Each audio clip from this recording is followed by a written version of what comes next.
everyone, welcome and welcome back to our YouTube channel English Honors Hub. So आज हम करेंगे ability enhancement course का हिंदी ग social media और ब्लॉग लेखन। उसके यूनिट 2 चैप्टर 1 का नाम है सोशल मीडिया के व्यवहारिक पक्ष, जिसका हमने पहला पार्ट कंप्लीट कर लिया था पिछले वीडियो में। अभी हम करेंगे उसके आगे का पार्ट। सो आइए देखते हैं। पहला है हमारा विज्ञापन लिखने के लिए बक्सा बनाना क्यों जरूरी है। जो बॉक्स बनाते हैं ना चारों तरफ, जैसे नोटिस में बनाते हैं वो वाला।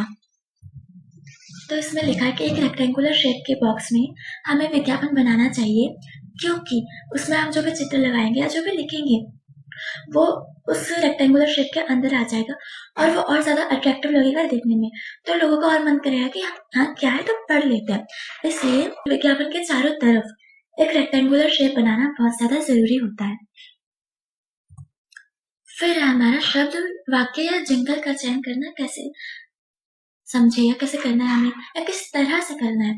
तो सबसे पहले तो है कि देखो, जब सरकार ने सर्व शिक्षा अभियान का जो था मिशन उसको चलाया था, उस टाइम उसके बड़े बड़े पोस्टर्स लगे हुए थे। जिस पोस्टर में था कि छोटे छोटे बच्चे हैं वो पेंसिल के ऊपर मतलब पेंसिल में बैठे हुए, पेंसिल को पकड़ के बहुत ज्यादा खुश नजर आ रहे हैं ना। सोचा है कि जो बच्चे उस पोस्टर में नजर आ रहे हैं पेंसिल पकड़े हुए इतने खुश, वो क्यों आ रहे हैं। तो देखते हैं क्यों आ रहे हैं। तो ना इसका पहला रीजन तो ये है कि जो मतलब हल्की चीजें होती हैं तो वो ना हमारे इंसानी दिमाग में बहुत जल्दी बैठ जाते हैं, हम उसको कैच कर लेते हैं। तो हंसते ही चेहरे हमारे दिमाग में छप जाते हैं और उसके साथ साथ बहुत हल्के शब्द और कलाकारी का भी प्रयोग करना चाहिए उसके अंदर, ताकि वो भी हमारे दिमाग में कैच हो जाए।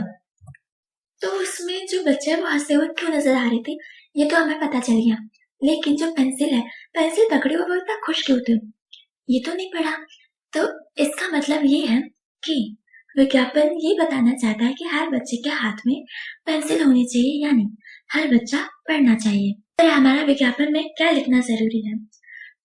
तो मतलब जो विज्ञापन में सजावट होते हैं तो वो पता है कौन करते हैं, वो या तो विज्ञापन लेखक करते हैं या कंप्यूटर डिजाइनर के द्वारा बनाया जाता है। तो विज्ञापन का जो पूरा लेआउट होता है ना वो पूरा रेडी करना एक मिशन होता है, जिसके लिए मतलब हर एक चीज को उसकी सही जगह पे लगाना होता है।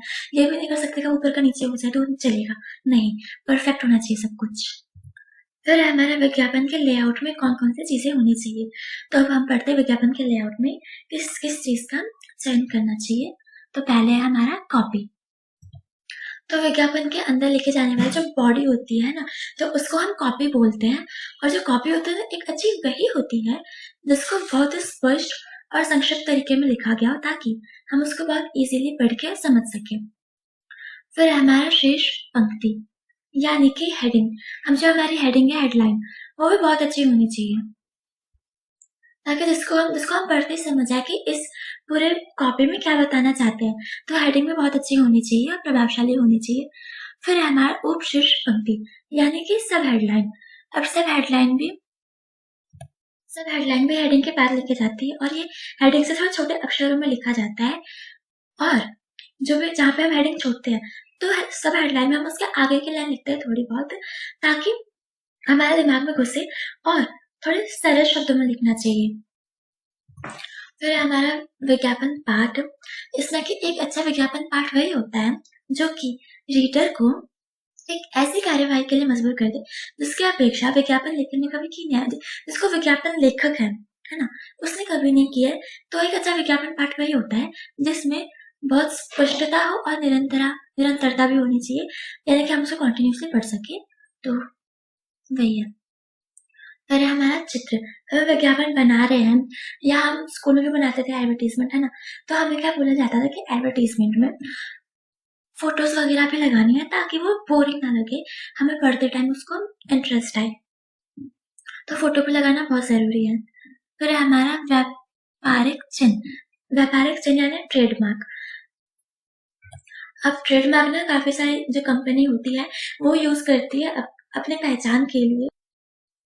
और जो ट्रेडमार्क है ना वो ट्रेड नाम हो सकते थे या ब्रांड नेम हो सकते हैं, कुछ भी हो सकते हैं, इन तीनों में से एक हो सकते हैं। फिर है सिग्नेचर, हस्ताक्षर। अब किसी भी कंपनी को अपने प्रोडक्ट को नकली प्रोडक्ट से बचाने के लिए तो उसमें काफी जो सिग्नेचर होते हैं वो विज्ञापन में जरूरी छापना, जिसमें जो कि रजिस्टर भी करवाया हो पहले, ताकि वो फ्रॉड ना हो। होते हैं ना काफी सारे फ्रॉड केसेस। फिर है सफेद जगह। अब किसी विज्ञापन में हम देखते हैं एक जो सफेद जगह होती है वो खाली होती है। अब वो बस नहीं जाती, उसको खाली रखा जाता है, क्योंकि पूरा हम बराबर से कर देंगे तो अच्छा भी तो नहीं लगेगा ना।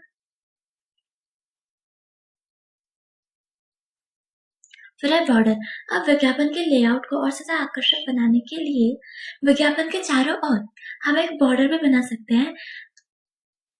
तो बॉर्डर की वजह से ना जो विज्ञापन है वो और ज्यादा हाईलाइट होता है, उभर के आता है, तो और आकर्षक भी बनता है। फिर हमारा विज्ञापन लेखन की विशेषताएं। पहला तो है विज्ञापन संदेश पहुंचाने का एक व्यापक माध्यम है, जिसकी वजह से संदेश हम बार बार दोहरा सकते हैं, देख भी सकते हैं। फिर विज्ञापन ना जनता के सामने सार्वजनिक रूप से संदेश प्रस्तुत करती है और ये बहुत हेल्पफुल भी साबित होती है। विज्ञापन द्वारा ना जो एक ही संदेश होती है ना उसको बहुत मतलब मॉडिफाई कर देते हैं, अलग अलग रंग मतलब उसका कलर चेंज कर देते हैं, फोटोज चेंज कर सकते हैं, शब्द कुछ चेंज करते हैं, है ना। तो ऐसे ना और ज्यादा अच्छा कर देते हैं, ताकि जो हमारे ऑडियंस है या रीडर्स है या जो भी है उन तक बहुत अच्छे से न्यूज पहुंच जाए। फिर हमारा जो विज्ञापन है वो हमेशा अव्यक्तिगत होता है, यानी कि हम विज्ञापन कभी भी आमने सामने बैठ के नहीं होता। हम विज्ञापन को या तो देख सकते हैं या किसी के मुंह से सुन सकते हैं या पढ़ सकते हैं। फिर विज्ञापन के लिए विज्ञापन करता है जो उस विज्ञापन को बना रहा है, उसके द्वारा भुगतान भी किया जाता है, क्योंकि फ्री में तो कोई बनाएगा नहीं। फिर हमारा जो विज्ञापन होता है उसका उद्देश्य है नए ग्राहकों को जोड़ना और जो हमारे पुराने ग्राहक है उनको भी बनाए रखना। जबकि जो गैर व्यावसायिक विज्ञापन होते हैं उनका उद्देश्य होता है सिर्फ समाचार, जो सामान्य समाचार होते हैं वही लोगों तक पहुंचाना, बाकी लोग उसको पढ़ रहे नहीं पढ़ रहे, उससे मतलब नहीं है। फिर हमारा विज्ञापन लेखन में विशेषणों का प्रयोग। अगर हम विज्ञापन के लैंग्वेज में बोले तो जहाँ पे विज्ञापन के अंदर कुछ शब्द होते हैं उनको सजाकर एक भाषा के रूप में पेश किया जाता है, तो वहीं पे विशेषणों का भी बहुत ज्यादा प्रयोग होता है। और विशेषता को अगर हम अधिक विशेषणों द्वारा वर्णित करते हैं तो वो और ज्यादा अट्रैक्टिव लगता है। फिर हमारा कुछ बोध प्रश्न, आप इसका आंसर कमेंट सेक्शन में बता सकते हैं। फिर अपना निजी ब्लॉग तैयार करने की प्रक्रिया, हम अपना पर्सनल ब्लॉग कैसे तैयार कर सकते हैं वो पढ़ते हैं। सबसे पहले तो ब्लॉग तैयार करने के लिए हमें एक डोमेन नाम चाहिए और वेब होस्टिंग चाहिए। डोमेन नाम होता है जो हमारे ब्लॉग का एड्रेस होता है, और वेब होस्टिंग होता है जो कि जनता तक हमारे ब्लॉग्स पहुंचाने के लिए हमें एक बहुत अच्छे स्थान और उपकरण प्रोवाइड करवाता है, जहाँ पे हम अपना ब्लॉगिंग बना सकते हैं। फिर डिजाइन के अलावा जो ब्लॉग का लेआउट और डिजाइन है वो ब्लॉग की जो सामग्री है, यानी कि जो हम लिखते हैं उसके अंदर, उस पर डिपेंड करता है। फिर ब्लॉग में लिखने के लिए तो हमें जो कोडिंग लैंग्वेज होती है, पहले की हम HTML, CSS और जावास्क्रिप्ट, इसमें लिखना आना चाहिए। लेकिन अगर आपको कोडिंग लैंग्वेज नहीं आती है तो वो टेंशन लेने की जरूरत नहीं है, क्योंकि ऐसे बहुत सारे ऑनलाइन टूल हैं जो हमें बिना किसी अनुभव के ब्लॉग बनाने की सहायता करते हैं, हम बना सकते हैं। लेकिन अगर हमें कोडिंग लैंग्वेज आती हो तो और ज्यादा बढ़िया है। फिर कुछ जो ब्लॉगिंग प्लेटफॉर्म है उनके नाम है वर्डप्रेस, ब्लॉगर, विक्स, ड्रूबल, जुमला इत्यादि। ये सब है कुछ ब्लॉगिंग प्लेटफॉर्म्स, लोकप्रिय ब्लॉगिंग प्लेटफॉर्म्स। तो ब्लॉग बनाने के लिए ना हमें एक अच्छा प्लेटफॉर्म चुनना बहुत ज्यादा जरूरी है, क्योंकि उससे सिर्फ यही निर्णय करेगा कि ब्लॉग बनाना और बनाए रखना कितना आसान और सुखद है। क्योंकि एक तो उसके लिए हमें हमारा सुटेबल ब्लॉगिंग प्लेटफॉर्म भी बहुत अच्छे से सोच विचार के चूज करना चाहिए। फिर अब देखते हैं वर्डप्रेस। अब वर्डप्रेस एक लोकप्रिय वेबसाइट है। अब वर्डप्रेस के अंदर भी दो पार्ट्स है। पहला तो हमारा wordpress.org, फिर दूसरा है wordpress.com। अब दोनों में डिफरेंस है, तो हम पढ़ते हैं उसमें क्या डिफरेंस है। पहला तो है wordpress.org। तो इसमें वर्डप्रेस ना एक open source content management system है, यानी कि इसका मतलब यह है कि हम wordpress.org का उपयोग करके वेब होस्टिंग का भुगतान करने के बाद एक वेबसाइट या ब्लॉग बना सकते हैं।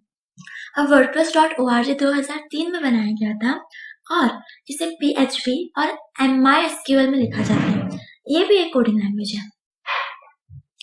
और जब हम wordpress.org का उपयोग करके एक खुद की वेबसाइट बनाते हैं ना, या ब्लॉग होस्ट करते हैं, तो हम इसको खुद से होस्ट की गई वेबसाइट या ब्लॉग बोल सकते हैं। wordpress.com को wordpress.org के फाउंडर ने ही बनाया था और ये ना फ्री ब्लॉग की प्लान के साथ बनाया गया था, लेकिन जो उसमें फ्री प्लान है उसके भी कुछ लिमिटेशन होती है, ये अनलिमिटेड नहीं है।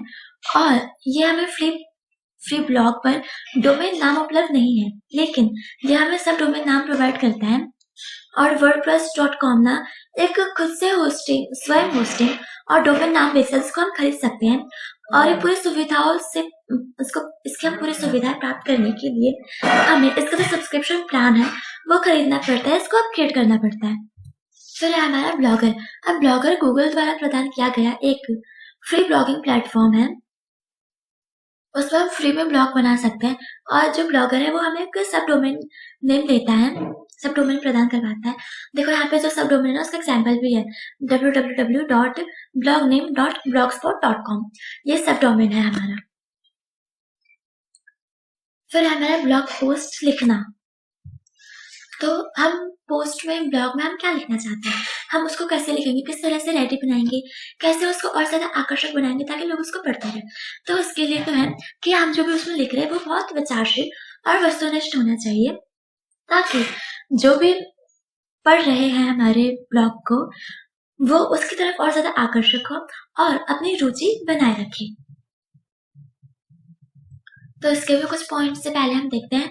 अब लिखने के कुछ उद्देश्य ये है कि जब हम लिखते हैं कुछ, तो जो भी हमारे पॉइंट ऑफ व्यूज है या जो उद्देश्य है, हम उसको ध्यान में रखते हैं।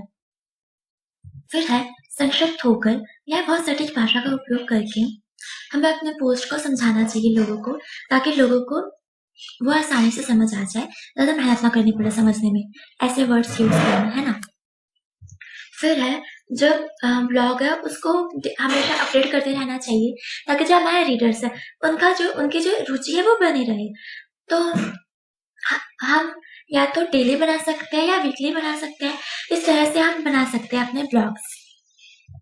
और अगर आप एक गेस्ट ब्लॉगर्स की तलाश में हैं जो बहुत सारे टॉपिक पे लिख सकते हैं, तो उसके लिए आपको ना एक जो दूसरा लेखक है उसको योगदान के लिए आमंत्रित करना पड़ेगा। इससे क्या होगा, ये उम्मीद है कि जो हमारे रीडर्स हैं उनकी संख्या बढ़ेगी और जो परियोजना है उसके बारे में और जानने में हमें मदद मिलेगी। फिर है जब भी हम कुछ लिखते हैं तो यह सुनिश्चित करना बहुत जरूरी है कि जो भी हमारा काम है उसमें कोई गलती नहीं है, ताकि जिससे यह सुनिश्चित हो सके कि जो हमारे पाठक है वो हमारे काम को और अच्छे से समझे और सम्मान करे। फिर है अपने ब्लॉग पोस्ट में हम कुछ फोटोज का उपयोग करके उन्हें बच्चों के लिए और ज्यादा इंटरेस्टिंग बना सकते हैं, ताकि वो भी पढ़ सके। फिर लास्ट में तो यही बोल सकते हैं कि जो टेक्नोलॉजी है वो तेजी से हमारे जीवन के पहलुओं को जी रही है। और जो रिसर्च है, रिसर्च का भी कोई एक्सेप्शन नहीं है, रिसर्च कभी रुकती नहीं है, हमेशा चलती रहती है ना। तो जो भी अनुभवजन्य डेटा है उसको एकत्रित करने के लिए ब्लॉग एक बहुत महान संसाधन है, और ब्लॉग का उपयोग की स्वीकृति है ना वो कम नहीं हुई है, हमेशा बढ़ती रहती है। मतलब यानी कि जो ब्लॉगर के यूजर्स हैं वो और ज्यादा बढ़ते ही जा रहे हैं।